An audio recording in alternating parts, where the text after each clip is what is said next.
आया था बहुत ही अच्छा। वैसे तो मघी हमको बोलने नहीं आता है, लेकिन गाते गाते गा लेते हैं, और ये सब आप सबका ही प्यारा आशीर्वाद है कि अरे जयमी तो जो हमारा काम नहीं है, आ तोरा नियन मान हमारा काम नहीं है। इन्हीं के जैसे लड़कियां भी होकर शादी होता है ना, तो आप तो प्यार ही नहीं किए, तो पता नहीं आपको वो फील होता होगा कि नहीं होता होगा। लड़का कह रहा है लड़की से कि जयमी तो जो हमारा काम नहीं हो, आ तोरा नियन माल हमारा काम नहीं हो, कि पिया संग सुती है बीतई है दिन राते, बीतई है दिन राते। लड़कियों को नहीं खे, ठीक ना? इस शेर तो सवा शेर।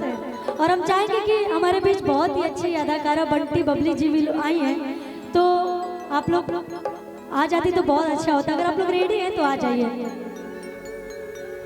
जयमी तो जो हमारा काम नहीं हो, तोरा नियन माल हमारा काम नहीं हो, जयमी तो जो हमारा काम नहीं हो, तोरा नियन माल हमारा काम नहीं हो।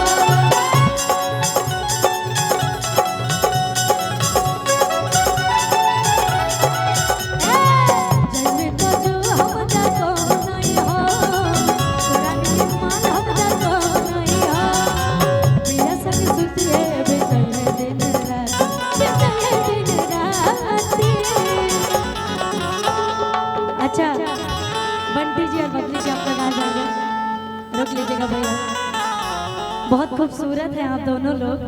और वैसे तो यहाँ पे जितने लोग हैं सब लोग आपको जानते हैं, लेकिन मैं चाहती हूँ कि आप लोग अपने मुंह से थोड़ा सा इंट्रोडक्शन दे दीजिए अपना। क्या नाम है आपका? ये बंटी जी हैं और आप बबली जी हैं। देखिए कितनी प्यारी प्यारी, और बहुत अच्छा डांस भी करते हैं ये लोग। अभी आप लोग को दिखाएंगे, तो एक बार जोरदार ताली होना चाहिए ना। वाह जियो।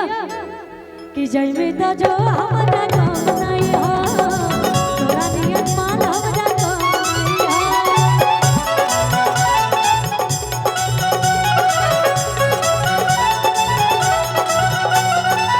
जयमी तो जो हमारा काम नहीं हो, तोरा नियन माल हमारा काम नहीं हो, पिया संग सुती है बीतई है दिन रात, बीतई है दिन रात। अच्छा बंटी जी कौन ये लगी कि तोर फाटे लगनो छाती रे साथी करे तो बनाती रे साथी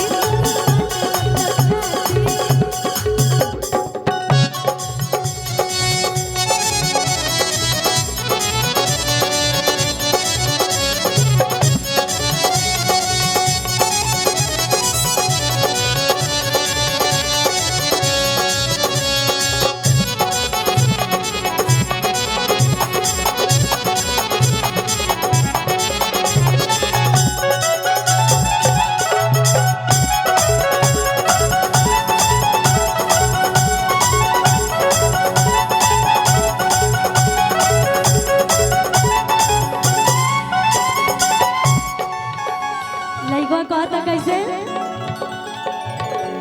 आजकल के प्यार ये हो गई बा। का कर बोलो केहू के दोस्त नहीं के, केहू से केहू कम नहीं के। लइका कहता दिलवा के ही न हम कमजोर रे, गिर तो नहीं को बूंदा यंगिया से लोर रे।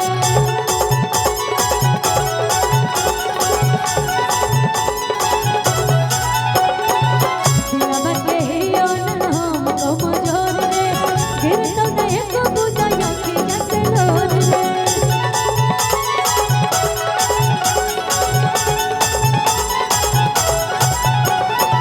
याद में रोबो नहीं उठ पाती।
शादी हो गया है?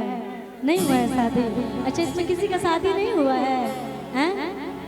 कोई बात नहीं, जब शादी हुई ठीक ना, तो अपना पति देव से, वैसे तो सब पर अलग अलग फरमाइश होला, लेकिन अपना पति देव से एक चीज जरूर मांगे लोग। जानते हो कहे कि बड़ी ट्रेंडिंग में चला था। एगो गाना गाइल रही हम अभी हाल फिलहाल कि जब पहिरी त देह झलके अपिया साड़ी एगो लाता ललके। साड़ी ललके अभी बड़ी ट्रेंड चला था, यही से कहता नहीं पहले ही मांग लिया लोग, है ना? कि जब पहिरी त देह झलके अपिया साड़ी एगो लाता ललके।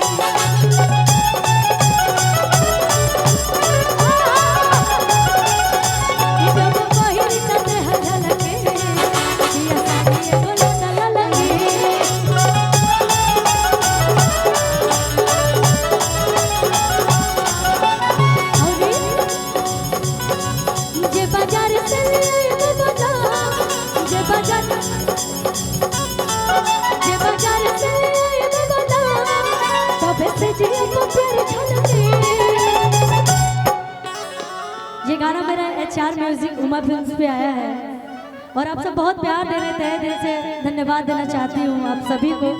और आप सबके वजह से हम हैं कि जे बाजार से ले आए बाबा तब से जी अपन चल धरते।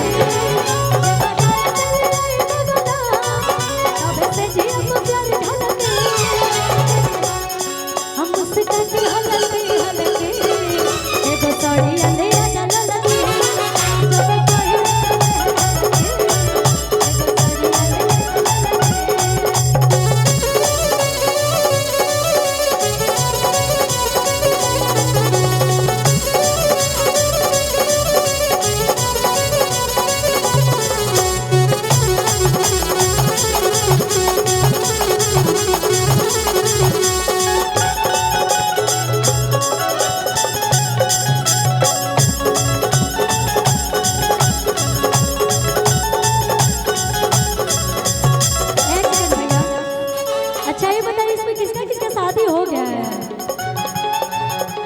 झूठ मत बोलिए लोग, कैमरा लगल बा।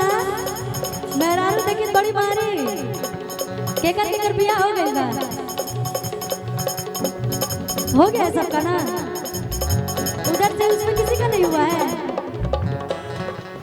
कैमरा लगा है। फिर हमारा दोस्त मत दीजिएगा आप लोग।